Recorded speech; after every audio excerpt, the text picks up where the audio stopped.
Thank you, Madam Speaker and dear friends. One of the great rewards of this occasion is that in the spirit of Chico's open spaces and of getting together and learning from each other, it's enabled me and my wife to meet both the founders of these awards, remarkable people, my fellow recipients who are my new friends and heroes, and members of Parliament at lunch and this evening, which Parliament, I notice, appears to contain an appropriate number of women. Very striking to someone from my country. The number might better be 90% perhaps, but even so, I congratulate you on lighting the way to my own underdeveloped nation, and I hope they will follow.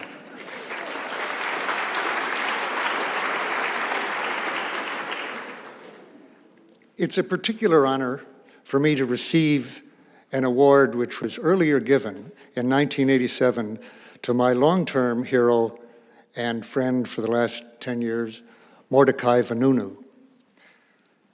In the 61 years of the nuclear era, out of all the officials and scientists who have been knowledgeable of nuclear weapons programs, as indeed I was some 40 years ago, he is the only one who has done everything that he could have done, and thereby done everything he should have done to alert the world to ongoing nuclear dangers.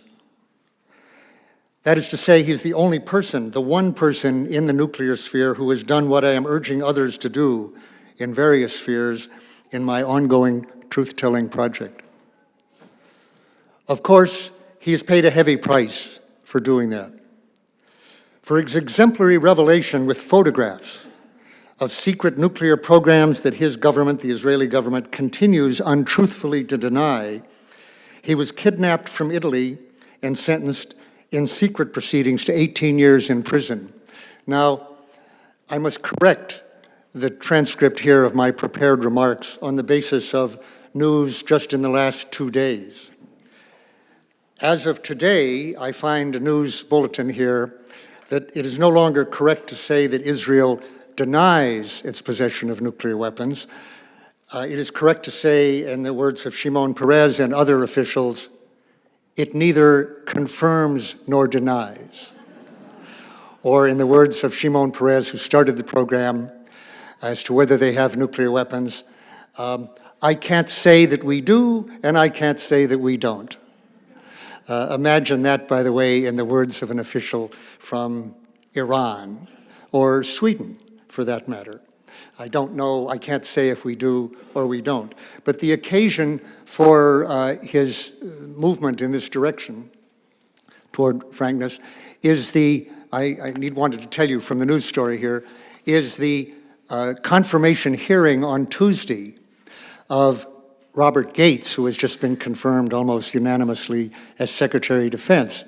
And for the first time in 40 years of the Israeli nuclear program, an American official has now stated in his confirmation hearings that Israel, like other neighbors of Iran, is a nuclear power.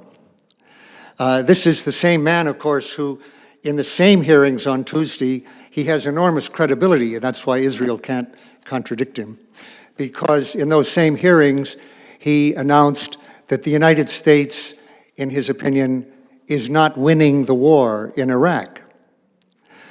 For this amazing display of frankness and candor, equivalent to declaring that the world is round, not flat, he has been rewarded, as I say, by becoming Secretary of Defense. But what he has done, of course, is to acknowledge at last that what Mordecai Vanunu revealed 20 years ago in 1986 is, in fact, the truth. So perhaps he will lend his good offices in his new post to allowing Mordecai at last to leave his country, from which he's forbidden to leave still at this point, and to come to this podium, I hope, in Sweden, and at last acknowledge his Right Livelihood Award, which he received admirably in 1987.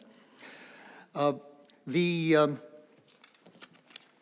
price that he paid, in fact, well, one last comment.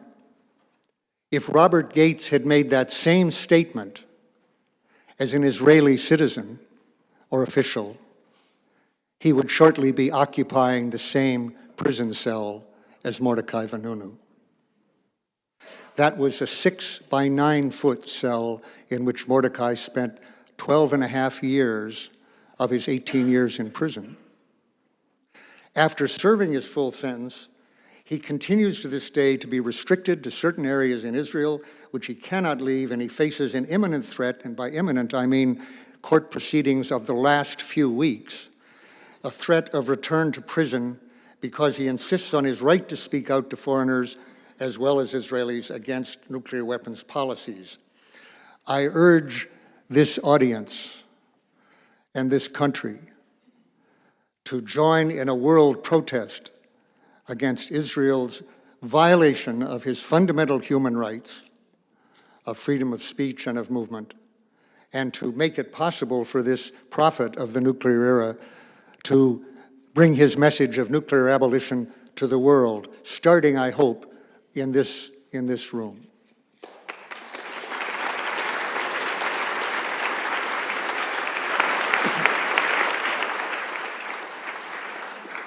Yet, as Mordecai has repeatedly told me, and others over the years, he has no regrets over his truth-telling, despite its consequences for him, and he urges others in nuclear weapon states, as I do, to do the same.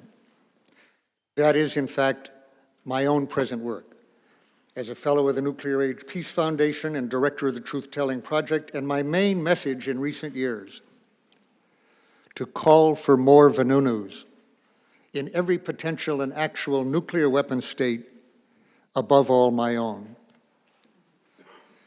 Most immediately, in the US, the journalist Seymour Hersh and others have revealed that the current US administration has directed operational plans to be prepared for an all-out air attack on Iranian nuclear energy and other installations, including operational plans for nuclear attack on their underground nuclear energy installations, which cannot clearly be destroyed otherwise.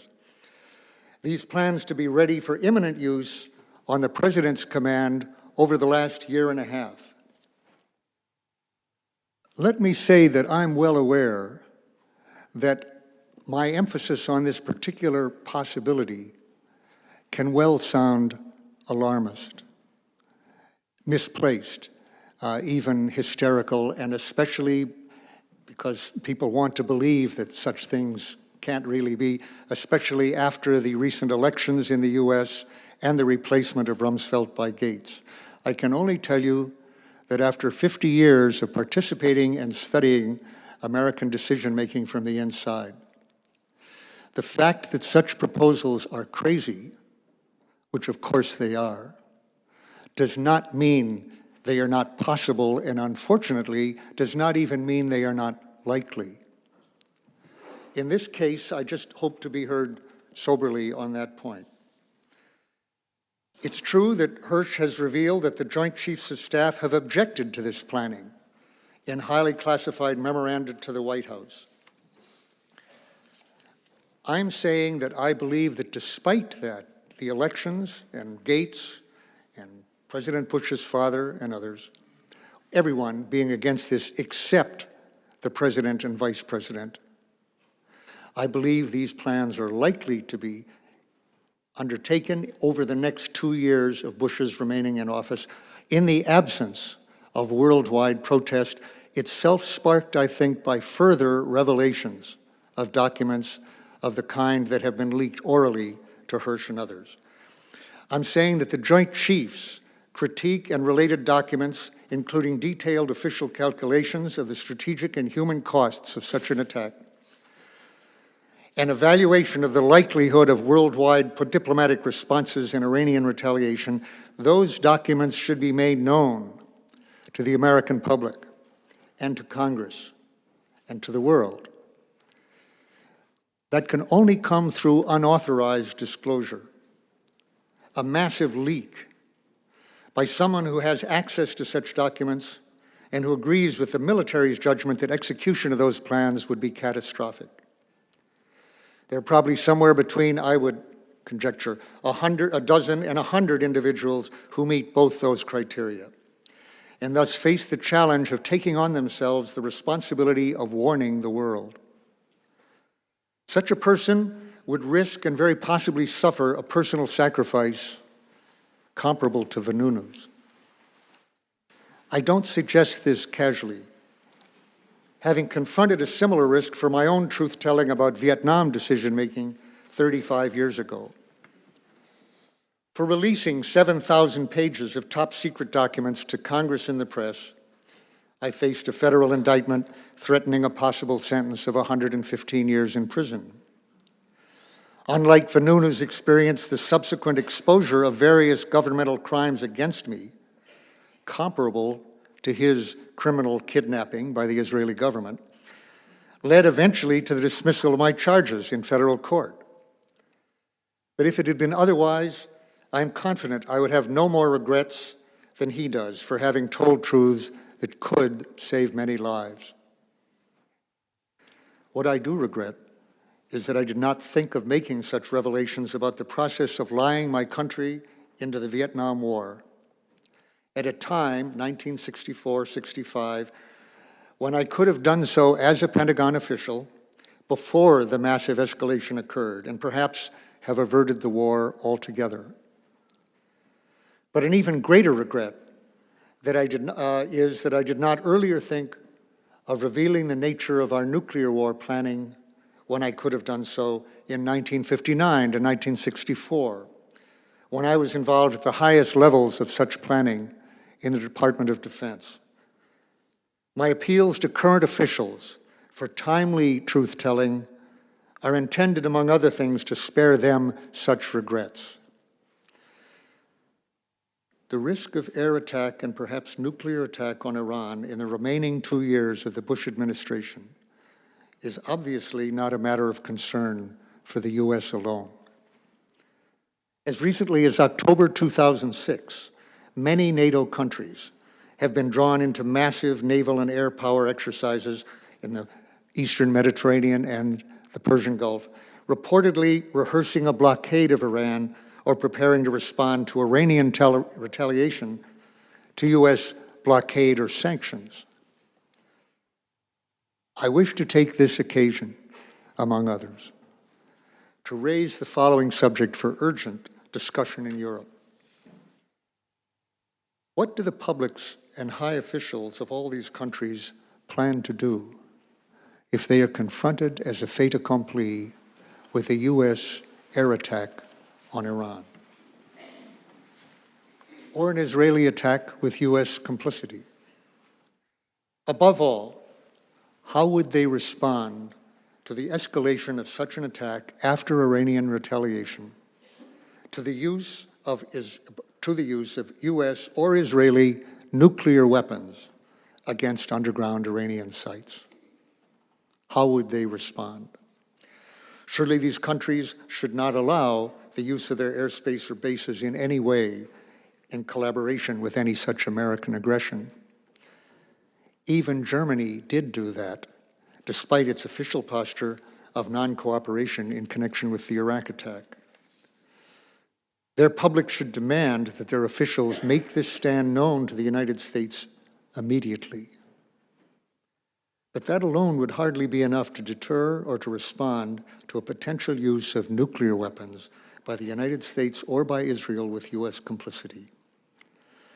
If the U.S. is involved in such attacks, nothing less than withdrawal from NATO or any cooperation with NATO by every individual member state or cooperating state would be appropriate, nothing less than that, unless it should be the expulsion of the U.S. from the NATO alliance. That would seem, on first hearing, unthinkable to almost any member of that alliance. It should be unthinkable for any European state or any other to remain in military alliance with a state that has just carried out what the UN General Assembly rightly defined as, quote, the gravest crime against humanity, the first use of nuclear weapons. Those are the words of UN Resolution 36-100, the Declaration on the Prevention of Nuclear Catastrophe, adopted on December 9th, 1981, 25 years ago tomorrow. I want to interpolate here, there was a very precise reason why that stand was taken by the UN in December of 1981. It followed a year of nuclear warnings by President Carter earlier in 1980, continued by President Reagan of the possible use of nuclear weapons if some unfriendly power should gain control of oil of the Middle East or the Persian Gulf, the so-called Carter Doctrine. And that led to the UN, including the use of nuclear weapons. That led to the passage of UN Resolution 36-100, with 82 states voting for it, 19 opposing, led by the US and its NATO allies, 59 abstaining, presumably in deference to the US position on this. I don't happen to know, but I presume that Sweden was among those agreeing with that resolution. And in other words, defining the threatened use, the threat, including the execution of nuclear first use, as the gravest crime against humanity.